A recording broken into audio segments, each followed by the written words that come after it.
तो नमस्कार। एसएससी के लिए आज हम लोग स्टार्ट करेंगे अपना फास्टैग रिवीजन टाइप का स्टडी करेंगे डेली। और जो सीबीटी होने वाला है उसके लिए डेली कम से कम 50 क्वेश्चन डाला करेंगे।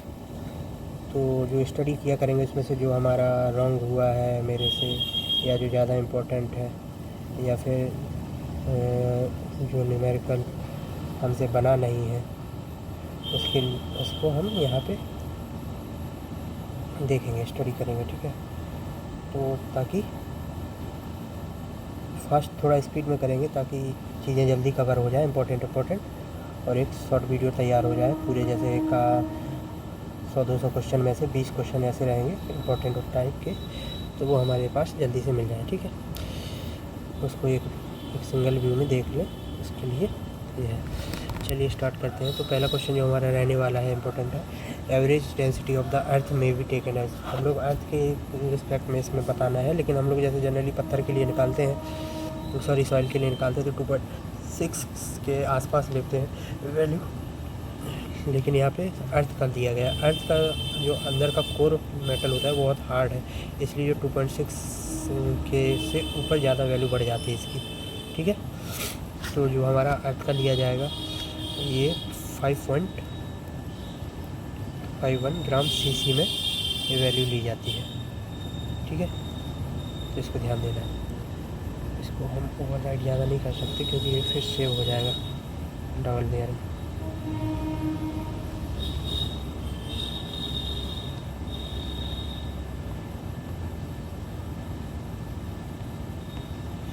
चलिए अगला क्वेश्चन देखते हैं।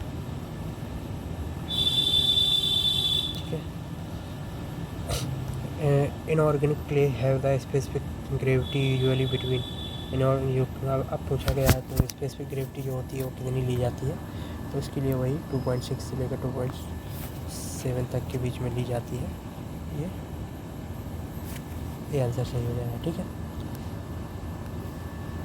अगला question, the volume of the soil to be excavated in place natural. Sorry, ये तो जनरली क्वेश्चन है, ये इम्पोर्टेंट वाले ये है। चलिए अगला क्वेश्चन देखते हैं। टेक्सचर ऑफ सैंडस्टोन इच कैसा होता है, पॉरीफेरिटिक या कॉन्ग्लोमेरेट, वेसिकुलर या क्लास्टिक। इसको आप सुप्रीम कोर्ट के से याद कर सकते हैं। ठीक है, सुप्रीम कोर्ट क्लासिक डिसीजन लेता है, तो ये एक टाइप का क्लास्टिक होता है। ठीक है, याद रखने के लिए। अगला question, an object that has no size but has mass and it assumed to be a single point in space। तो इसके लिए क्या बोला जाएगा, पार्टिकल बोला जाएगा। हम लोग जब सोम पढ़ते हैं उसमें एक पार्टिकल काउंट करते हैं, तो पार्टिकल 2D या 3D पार्टिकल को 3D में लिया जाता है वैसे, लेकिन ये जो अकॉर्डिंग टू दिस क्वेश्चन इसका वैल्यू मतलब इसका आंसर पार्टिकल होगा। An object that has no size but has mass and assumed to be a single point in space। ठीक है, सबसे छोटा पार्टिकल ही होगा। अगला question, drilling mud is usually a mixture of bentonite clay and water, China clay and water, fine sand and water, fine silt and water. तो ये जो होती है ना वो बेंटोनाइट क्ले एंड वाटर होती है। इसका यूज किस में किया जाता है, ड्रिलिंग मड, ये जो होता है ना जैसे अगर वगैरह कोई भी इंस्ट्रूमेंट को ठंडा रखने के लिए और जो ड्रिलिंग के लिए यूज किया जाता है। इसमें आप थोड़ा स्पेसिफिकेशन यहाँ पे देख सकते हैं। Bentonite is used in drilling mud to lubricate and pull the cutting tools. ठीक है, to remove cutting the stabilization of bore hole walls and the help to prevent blowouts by the maintaining sufficient hydraulic pressure in the wall. ठीक है, अगला question देखते हैं। Which of the following is a deposit of glacier, origin consistence of unassorted mixture of boulder and clay. Unassorted मतलब क्या है, एक होता है असॉर्टेड मतलब धीरे धीरे चीज़ें सेग्रीगेट होती जा रही हैं, अपनी अपनी साइज में अलग अलग हो रही हैं, लेकिन अनअसॉर्टेड में मतलब मिक्सअप है। तो इस चीज़ को ध्यान में रखते हुए इसका आंसर जो हो जाता है वो होता है टिल। ठीक है, यहाँ पे आप देख सकते हैं टिल ही है। इन जियोलॉजी यहाँ पे है, कहाँ पे ये है, drift is often subdivided into unassorted and unstratified drift, इसे ग्लेशियर टिल्बो के नाम से भी जाना जाता है। That form of the moraines and stratified drift glacier glaciolacustrine and fluvioglacial sediments. थोड़ा अटपटा है, स्टार्टिंग कर रहे हैं तो रीडिंग में भी इशू आ रहा है। चलिए अगला क्वेश्चन देखते हैं। Which of the following is a deposit of the glacier origin consist of unassorted mixture. ये तो हो गया टिल। अगला क्वेश्चन देखते हैं। सेम क्वेश्चन कैसे रिपीट हो गया? हाँ वही तो है, ये है, देखिए सब टिल ही है। अनअसॉर्टेड ग्लेशियर सेडिमेंट टिल और ग्लेशियर टिल, ठीक है। सही चल रहा है ना, मिस तो नहीं हो गया कुछ? सही है। अगला क्वेश्चन देखते हैं। यहाँ से हो जाएगा, आपको ओवरराइट शो होने लगेगा। ये हो गया है। ये अगला देखते हैं। The bulk density of a soil can be defined as the ratio of the weight of the solid to be a volume of the solid, ratio to the unit weight of the soil to the water, और unit weight of the soil और unit weight of the soil under saturated condition। तो इस condition में जो है ना, जो हमारा बल्क यूनिट वेट होता है वो होता है, ये दिया गया है कि wait of the solid divided by weight of the soils, मतलब टोटल वॉल्यूम के रिस्पेक्ट में सॉलिड का वेट। बट यहाँ पे टोटल वॉल्यूम, जो सॉलिड के रिस्पेक्ट में जो है ना, केवल सॉलिड का ही वॉल्यूम दिया गया, तो ये गलत हो जा रहा है इससे। Ratio of the unit weight of the soil to that of the water, water का ले रहे हैं, जबकि हमें लेना पूरा सॉइल का ही। और unit weight of the soil, इसको बाद में देखेंगे। Unit weight of the soil under saturated condition, तो यहाँ पे सैचुरेटेड कंडीशन में ले रहा है। लेकिन बल्क डेंसिटी में क्या होता है, सैचुरेटेड हो, कोई भी कंडीशन हो सकती है, अनसैचुरेटेड भी हो सकती है, तो इसलिए इसको नहीं लेंगे। और जो unit weight of the soil है, तो यूनिट वेट को कैसे लिखते हैं, मास अपॉन वॉल्यूम, ठीक है। सॉरी, यूनिट वेट को जो लिखते हैं वो वेट अपॉन वॉल्यूम लिखते हैं, और जो डेंसिटी होता है वो होता है मास अपॉन वॉल्यूम। इसको हम दोनों को इक्वल मानते हैं, ठीक है। तो इसी के एवज में, जैसे मास क्या होगा, सॉलिड का वेट होगा, ना कि वाइट का वेट होगा। तो मास ले लेते हैं, और जो वॉल्यूम होगा उस चीज़ को रिस्पेक्ट में वो होगा क्या, टोटल सॉइल का वॉल्यूम। इसीलिए फिर इसको हम यूनिट वेट के बराबर में हम बल्क डेंसिटी को मान लेते हैं, इसलिए आंसर हमारा सही हो जा रहा है, ठीक है। अगला क्वेश्चन देखते हैं, और डिटेल में है, लेकिन इसको बताना कोई ज़्यादा क्वेश्चन याद होना चाहिए। आपको और डिटेल चाहिए तो हम आपको एक दूसरे वीडियो का लिंक भेज देंगे, उसको देख करके आप और डिटेल में स्टडी कर सकते हैं। अभी केवल फास्ट स्टडी है ये, एग्जाम के पर्सपेक्टिव से। Degree of saturation S of a soil mass is expressed in term of the volume of water and volume of wides VVH। तो इसमें हमें बताना है वही कि ये डिग्री ऑफ द सेचुरेशन का फॉर्मूला क्या होता है, वो होता है वो volume of the water divided by volume of the wides, और इसके मल्टीपल में कर देंगे तो परसेंटेज में ये वैल्यू आ जाएगी, तो ये एस का फॉर्मूला हो जाएगा, ठीक है। अगला क्वेश्चन देखते हैं।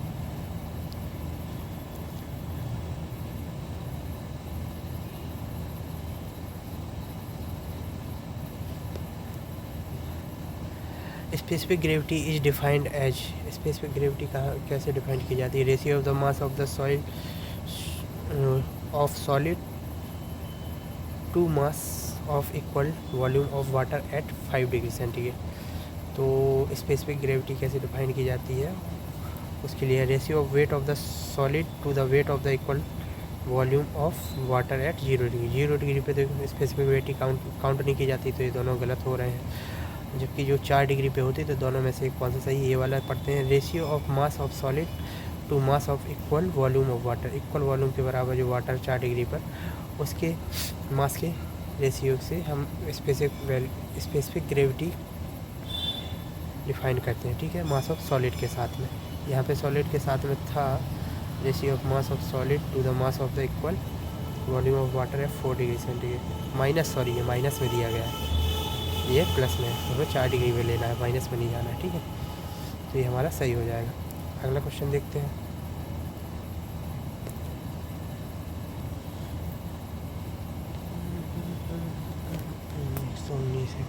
130 से 132। Dry density of soil is, कुछ क्वेश्चन होते हैं जो कन्फ्यूजन भरे मेरे को लगे हैं, इसलिए मैंने इसको छोटे छोटे क्वेश्चनों को भी ले लिया है।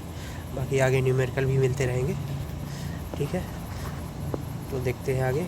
Dry density of a soil is always greater than the saturated density, होता है नहीं होता है। The ratio of the weight of the soils solid to be volume of the solids, the ratio of the weight of the soil solid to the total volume. हाँ, total volume के साथ respect में dry density को लिया जाता है, तो ये सही हो जाएगा। डिटरमाइंड एट 100 डिग्री क्या है पता नहीं, ये वाला का आंसर सही हो जाएगा। ड्राई डेंसिटी का फॉर्मूला ये होता है गामा डी बराबर wait of the solid with total volume, ठीक है। ये आपको देखने को मिल जाएगा आगे। न्यूमेरिकल करेंगे तो और अच्छे से होते जाएंगे। अब इसमें इन्वर्स रिलेटिव डेंसिटी पूछा है, जो कि जो रिलेटिव डेंसिटी का फार्मूला होता है E max minus E natural condition में और E max minus E minimum, ठीक है। तो इसका इन्वर्स हो जाएगा, तो E max minus E minimum divided by E max minus E natural into 100। इसमें हम रिलेटिव डेंसिटी भी लगा के आ सकते थे, इसके कन्फ्यूजन के लिए हमने इसको क्वेश्चन को लिया है, ताकि इन्वर्स भी बोला है तो इन्वर्स का ध्यान देना है। अगला क्वेश्चन देखते हैं। Relationship between dry density gamma D percentage of air void water content W and specific gravity G. तो इसका जो फार्मूला होता है गामा डी बराबर 1 minus N A G gamma W upon 1 plus G W, जो W जो है ना वो वाटर कंटेंट है, ठीक है। तो ये फार्मूला याद रखना है, इससे काफ़ी सारे क्वेश्चन, मतलब काफ़ी कुछ जो लेंदी न्यूमेरिकल होते हैं वो आसानी से छोटे इस फार्मूले से काफ़ी हल्के में सॉल्व हो जाते हैं, ठीक है। आगे क्वेश्चन देखते हैं। ये फार्मूला है किस चीज़ का है, ये यहाँ कहाँ से आ गया,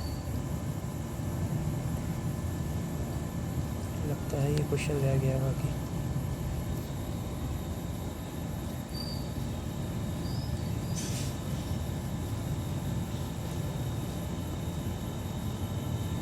चलिए इसको भी ऐड किए ले रहे।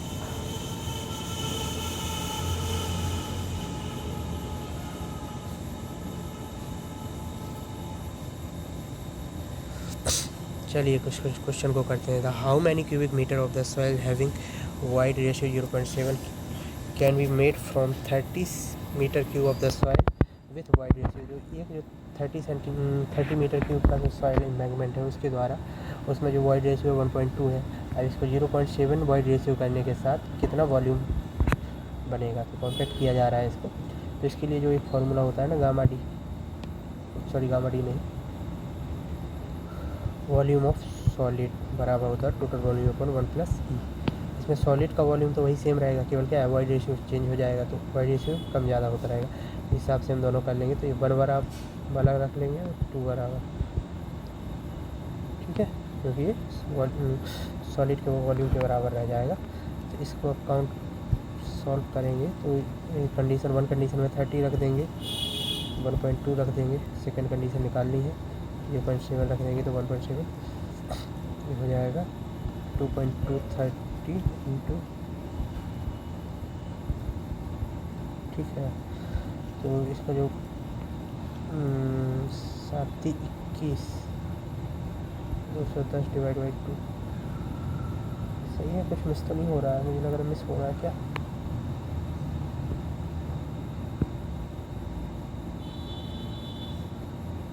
तो 10 वाला ही है, 1 प्लस ही है, 1 प्लस ही। हाँ ये यहाँ पे मिस हो रहा है, 1.7 हो जाएगा, ठीक है। ऐड होगा ना ये वाला भी 2.2 है, तो ये सॉरी 1.2 है, तो ये ऐड होकर के 2.2 हो जाएगा। और 30 मल्टीप्लाई 1.7 डिवाइडेड बाई 2.2, जो कि इसकी वैल्यू आ जाएगी 23.2 मीटर क्यूब, ठीक है। ये आंसर हो जाएगा हमारा। आगे क्वेश्चन देखते हैं। In a wet soil mass air occupied 1/6 and volume of its volume and water occupied 1/3 of its volume, the void ratio of the soil. इसमें क्या दिया गया है, देखिए एयर दिया गया है और वाटर, ये दोनों मिलाकर के क्या बनाएंगे वॉल्यूम ऑफ वाइट। तो कितना हो जाएगा 1/6 प्लस 1/3 6 3 9 3/6 बराबर 1/2। तो सॉलिड का स्पेस रहने वाला है 1/2 रहने वाला है। तो वॉल्यूम ऑफ वाइड रेशियो क्या बोले, volume of wide divide by volume of solid, तो ये हमारा 1 आ जाएगा। ठीक है, अगला क्वेश्चन देखते हैं।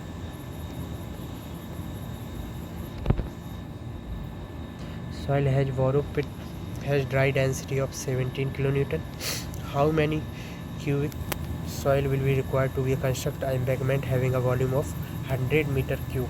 तो इसमें ये बोला गया कि 100 मीटर क्यूब का हमें जो एम्बैंकमेंट बनाना है वो एक बोरो पिट जिसका गामा डी ये रह गया 17, और उसका वॉल्यूम बताना है कि यहाँ से कितना वॉल्यूम में निकाला जाएगा मट्टी, ये हमें ये मिल जाए। तो इसका जो गामा डी है, ये गामा डी तो सेम मिलेगा नहीं, क्योंकि ड्राई डेंसिटी जितनी होगी वो एक नेचुरल कंडीशन में बाहर निकलने के बाद ज़्यादा हो जाती है, वो कम हो जाती है। क्या है, कम हो जाती है। वाइड रेशियो ज़्यादा हो जाते हैं जिस रिगार्डिंग में 1/टी, और कम हो जाएगा। हाँ, कम हो जाती है तो कम हो गई है। गामा डी बराबर गामा वर्ग अपन 1 प्लस ई, क्या फार्मूला होता है, ऐसे ही कुछ होता है ना। चलिए इसी पे फोकस करते हैं पहले। तो ये दोनों है, इन दोनों के केस में क्या होगा कि इन दोनों का मल्टीप्लाई करेंगे। ठीक है, गामा D1 इंटू V1 बराबर हो जाएगा गामा D इंटू V2। क्योंकि यहाँ पे लिखा है, क्या लिखा है, embankment having volume of 100 metre cube, the dry density 60 metre cube, 16 kilometre per metre cube. Soil has a borrow pit, dry density 17 kilometre per metre cube. How many cubic meter soil will be required to construct an embankment having a volume of 100 metre cube with dry density of इतना। दोनों को multiply कर देने से answer आ जा रहा है short trick में, लेकिन ये मल्टीप्लाई कैसे हो जा रहे हैं, इस फार्मूले से। गामा डी बराबर होता है weight of solid divide by volume. अब चूँकि सॉलिड तो चेंज नहीं होता है, बस क्या चेंज हो रहा है यहाँ पे, डेंसिटी। ठीक है, वॉल्यूम के हिसाब से। तो यहाँ पे हम gamma D multiply by V बराबर 1 लगा करके गामा डी मल्टीप्लाई बाई 2 कर देंगे। ठीक है, तो इसमें जो एक का रहने वाला 17 इंटू क्या पता नहीं, और 100 इंटू 16, तो ये जो हो जाएगा ना डिवाइडेड बाई 17 हो जाएगा। 17 का वैल्यू हो जाएगा 16, तो छोटा ही है इन दोनों में। देखिए 106 तो जाएगा नहीं, 100 भी नहीं जाएगा, सेम नहीं हो पाएगा, और 9 बार तो जाएगा नहीं, 9 7 63, 3 8 ही रहा है, तो 94 इसका आंसर हो जाएगा शॉर्ट ट्रिक में। ठीक है, अगला question.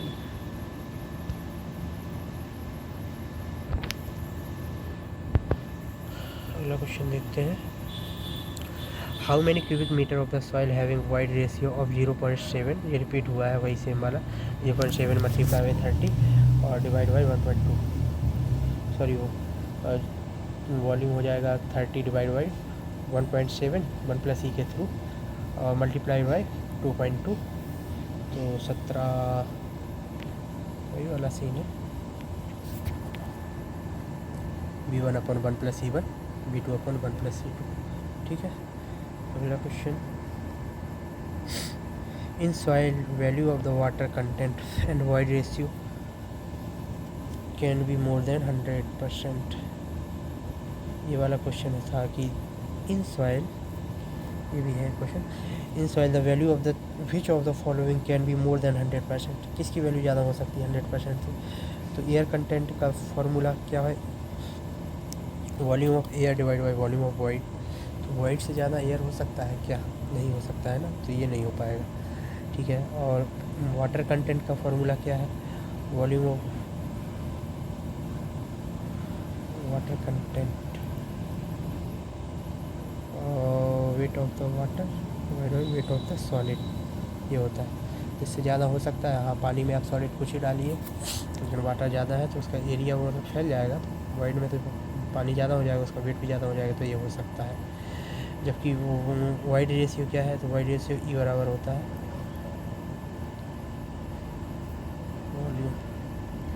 Volume of void with respect to volume of solids. ये भी ज़्यादा हो सकता है। ठीक है, क्योंकि आप स्पेस दे देंगे सॉलिड को, तो उससे ज़्यादा ये हो जाएगा। पोरोसिटी का फार्मूला क्या होता है, volume of air with respect to a volume of solids. Solid नहीं होता, टोटल वॉल्यूम होता है, total volume of void with respect to total volume. ठीक है, तो जो वॉइड होगा टोटल वॉल्यूम से बड़ा हो जाएगा क्या? नहीं हो पाएगा, तो ये भी नहीं हो पाएगा। ठीक है, तो इन चारों में से दो ही हो रहे हैं, जो कि आंसर हमारा हो जाएगा सेकेंड एंड थर्ड। ठीक है, अगला क्वेश्चन, ये हमारी वैल्यू दी गई है ज़्यादातर, अगर आप डायरेक्ट याद रखेंगे तो भी सही है। जैसे वॉल्यूम 0 से ज़्यादा हो सकता है, मतलब 100% से भी ज़्यादा हो सकता है वाटर कंटेंट की वैल्यू। पोरोसिटी 1 से भी ज़्यादा हो सकती है, के बराबर। तो 100% पूछा गया था। एयर कंटेंट 100% हो सकता है, नहीं ये पोरोसिटी नहीं हो सकता है, सैचुरेशन भी हो सकता है, इसके बराबर हो सकता है 0, और इनकी वैल्यू ये होती है। ठीक है, air content, degree of saturation N, तो पोरोसिटी 1 से 0 के बीच में रहेगा। वॉइड रेशियो 0 से ज़्यादा रहेगा लेकिन 1 से कम रहेगा। वाटर कंटेंट भी 0 से ज़्यादा रहेगा लेकिन 1 से कम रहेगा।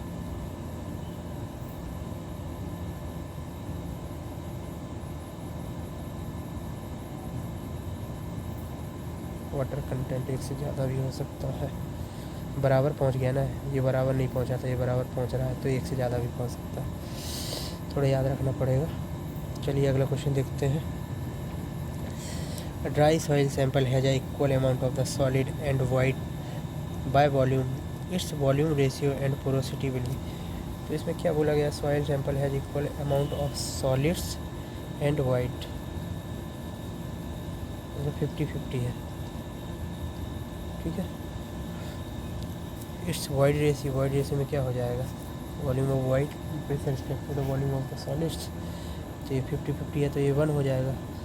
और पोरोसिटी क्या हो जाएगा? Volume of void with respect to total volume, तो ये हो जाएगा 50% मल्टीप्लाई 100, 50%। ये सही हो गया, इसलिए रखा है क्वेश्चन क्योंकि ये मोस्ट रिपीटेड क्वेश्चन में भी एक थोड़ा 2-3 टाइप का क्वेश्चन रखा जा रहा है ताकि सहूलियत हो आगे। अगला क्वेश्चन देखते हैं। Soil has a bulk density of 22 kilonewton per metre cube and water content 10%, the dry density of soil is, gamma D की वैल्यू निकालनी है। तो बल्क डेंसिटी जो हमको दी गई है 1 प्लस डब्ल्यू के रेशियो से आ जाएगा 22/1.1 बराबर 20%, सॉरी 20% भी kilo newton per metre cube.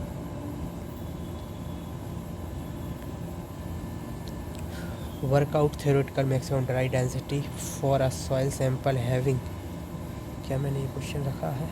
हाँ रखा है। Work out theoretical maximum dry density for a soil sample having specific gravity of 2.7 and optimum moisture content 19%, 19%। तो इसके लिए क्या निकालना है? Theoretical dry density gamma D निकालना है फार्मूला से। तो गामा डी का वैल्यू इस टर्म में जहाँ पे जी दिया है वाटर कंटेंट दिया गया है, तो इस टर्म में जो फार्मूला बनता है एक ये है। तो गामा डी और आवर G gamma W upon 1 plus W into G, इसमें हम पुटअप करेंगे तो 2.7 इंटू 1 ग्राम सीसी पर 1 ग्राम पर सीसी, और 1 प्लस डब्ल्यू की वैल्यू 1.9 इंटू जी 2.7, इससे भी आ जाएगा। ठीक है, ऐसे भी कर सकते हैं। गामा डी और जी गामा डब्ल्यू अपन 1 प्लस ई की वैल्यू हम निकाल लेंगे सहवाग गांव से, ठीक है, या सहवाग जो भी है ट्रैक रखने का याद। तो यहाँ पे जो आएगी वैल्यू वो हो जाएगी, चलिए अभी लेके आते हैं अपना कैलकुलेटर।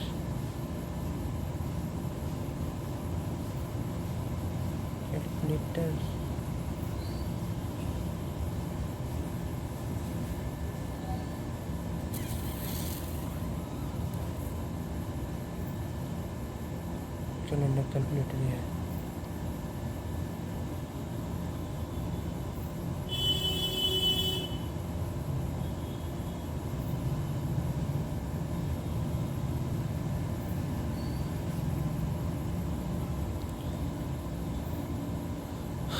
2.7 डिवाइडेड बाई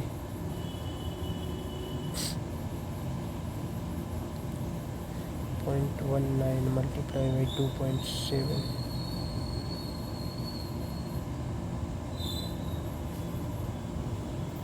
यहाँ पे एक और बनाना पड़ेगा, एक और प्लस में 1.785 आ जाएगा।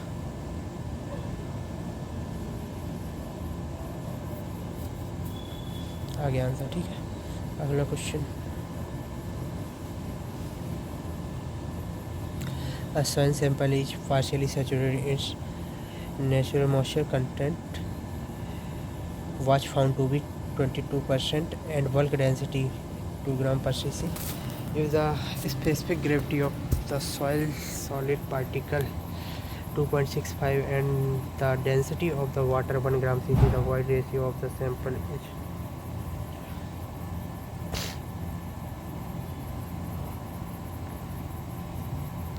बल्क डेंसिटी निकालनी है, नहीं सॉरी, वॉइड रेशियो निकालना है ऑफ द सेल सैंपल। तो हमको दिया क्या क्या गया है, पार्शियली सैचुरेट कंडीशन में जो W की वैल्यू दी गई है वो 22% है अर्थात 0.22, और बल्क डेंसिटी दी गई है 2 ग्राम पर cc। स्पेसिफिक ग्रेविटी G की वैल्यू दी गई 2.65, density of water gamma W 1 ग्राम पर cc। फॉर्मूला क्या रखने वाला है, तो वाइड रेशियो ई की वैल्यू निकालनी है। तो फॉर्मूला था अभी वही वाला सीन हो जाएगा, गामा बल्क बराबर हो जाएगा G1 plus W upon 1 plus E के टर्म में एंड गामा W। यहाँ पे रख देंगे तो आ जाएगा 1 प्लस ई बराबर 2.65, 1 plus W 1.22 divide by 2 cc। 2 छक्के 12 2 छक्के 12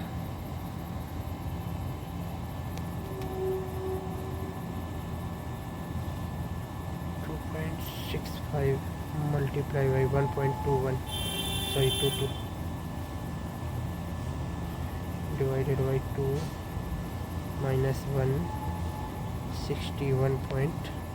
0.6165 आंसर ये आ जाएगा। ठीक है, फॉर्मूला थोड़ा रिवाइज करना पड़ेगा, कई सारे फॉर्मूले हो गए हैं तो इनको याद ध्यान देना पड़ेगा। गामा बल्क बराबर G1 बल्क डेंसिटी बराबर जो हो जाएगी G into 1 plus W upon 1 plus E into gamma W। अगला क्वेश्चन देखते हैं।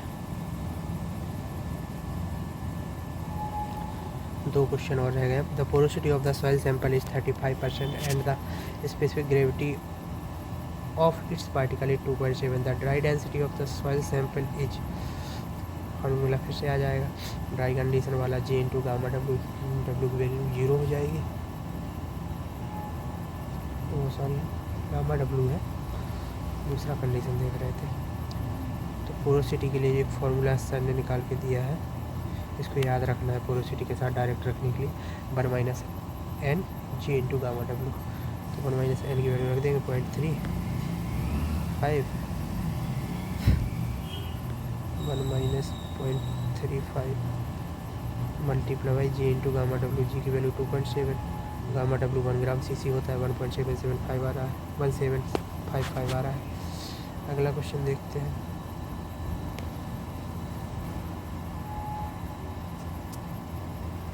The soil sample has water content 20, specific gravity इतनी एंड वॉइड रेशियो इतना, the degree of the saturation, गाँव से लगा देंगे फार्मूला,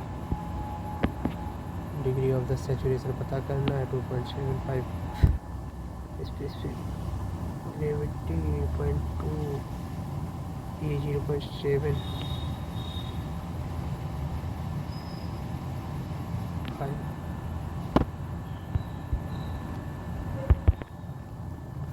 आप लोग कहेंगे वाह कैलसी यूज कर रहे हैं, मेंस में अलाउ है, इसीलिए जल्दी से हो जाए इसके लिए 0.25 0.75 0.9 जो कि नन ऑफ दीज है।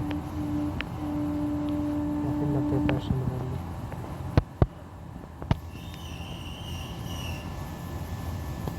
इसमें क्या आ रहा है, गड़बड़ कर दिया क्या? 2.7 divide by 0.75 SR 72।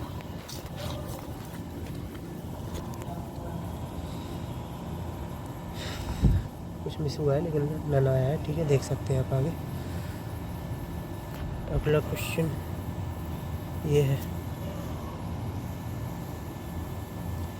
Soil has a sinkage limit of the 20% and इस कंडीशन में सिंकेज लिमिट की कंडीशन में क्या होगा, सेचुरेटेड वाटर होगा, अर्थात डब्ल्यू की वैल्यू ये दी गई है। And specific gravity of the soil mass soil solid is 2.7, the porosity of soil eight sinkage limit में पोरोसिटी की वैल्यू निकालनी है। डब्ल्यू दिया गया 0.2, जी दिया गया 2.7, पोरोसिटी एन बराबर निकालना है, तो इसके लिए पहले इसके थ्रू हम ई की वैल्यू निकाल लेंगे। तो गांव से वाला मैटर जो होगा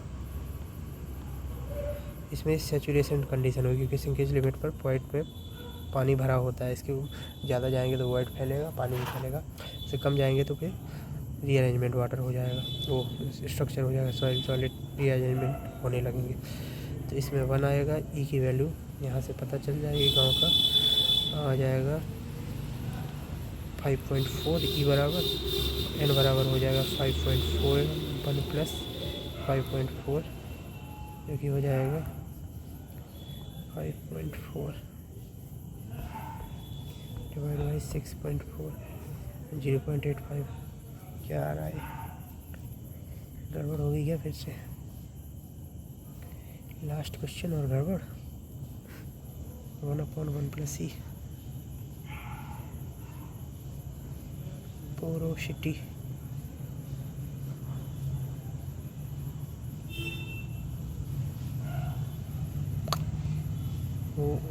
माई मिस्टेक सॉरी। ये क्या हुआ ना, 0.20 रखना चाहिए था, मल्टीप्लाई बाई 2.7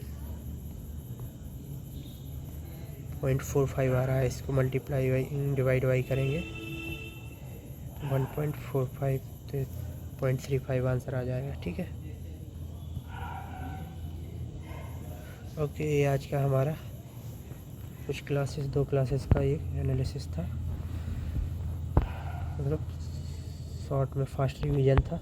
ये भी एक है, ये सब्जेक्ट से हट के हमने ऐड कर दिया है एक पेज, इसको भी याद रखने के लिए।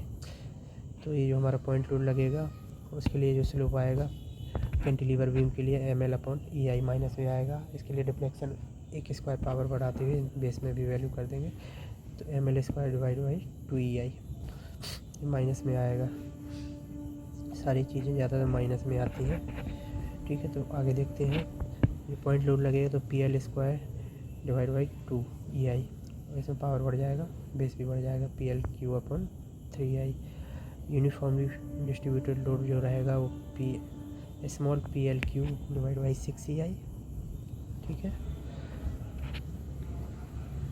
और इसमें जो हो जाएगा small PL power 4 Newton per metre में है, ये यूनिट वैल्यू है, तो पावर 4 डिवाइड बाई 8, इसका जस्ट 2 हो रहा है। ज़्यादातर चीज़ें यहाँ से 2 तक चली, 1 2 की गिनती में, फिर बाद में 2 गुना हुआ।